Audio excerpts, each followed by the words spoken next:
అందరికీ నమస్తే అండి. థంబ్‌నెయిల్ చూసారు కదా, మీకు ఈ పాటికే అర్థమైపోయి ఉంటుంది. 40 రూపీస్‌కి 4 బ్యాంగిల్స్ అయితే తయారు చేసుకున్నానండి.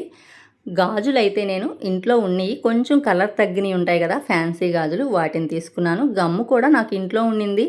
అది అదైతే ఎక్కువ కాస్ట్ ఉండదండి. ఆ కాస్ట్ అయితే నేను మెన్షన్ చేయలేదు.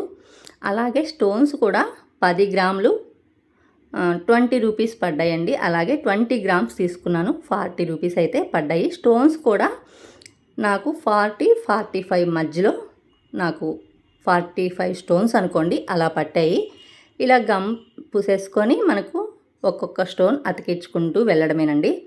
ఇలా కొంచెం గమ్ పూసుకొని అతికించుకున్నాక మళ్ళీ మనకు చేతికి అంటుకోకుండా ఇలా అయితే పట్టుకోలేము. బ్యాంగిల్ లోపల చేయి పెట్టేసి ఈసారి మళ్ళీ చుట్టూరు గమ్ పూసుకుంటూ అతికించుకుంటూ వచ్చేసేయడమేనండి. ఇదైతే నేను నెల్లూరులో పెద్ద పోస్ట్ ఆఫీస్ దగ్గర షాపులు ఉంటాయి. నెల్లూరు వాళ్ళైతే అక్కడికి వెళ్ళి స్టోన్స్ తీసుకోవచ్చు. వీటికి కావాల్సిన మెటీరియల్స్ అన్నీ కూడా అక్కడ దొరుకుతాయండి. శిఖరం వారి వీధి పెద్ద పోస్ట్ ఆఫీస్ దగ్గర కొన్ని అంగళ్ళు అయితే ఉంటాయి, అక్కడ తీసేసుకోవచ్చు.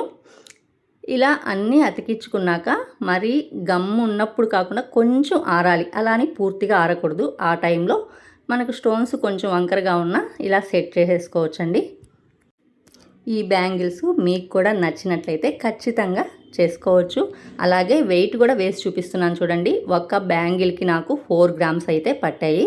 అంటే 4 గాజులకి 16 గ్రాములు అయితే పట్టాయండి. నాకు ఇంకా 20 గ్రామ్స్లో ఇంకా మిగిలాయి. ఇలా అటు ఇటు గోల్డ్ బ్యాంగిల్స్ మధ్యలో కనుక వేసుకున్నామంటే చాలా బాగుంటాయి. మన వీడియో నచ్చితే లైక్ చేయండి, అలాగే సబ్స్క్రైబ్ చేసుకోండి. Thank you.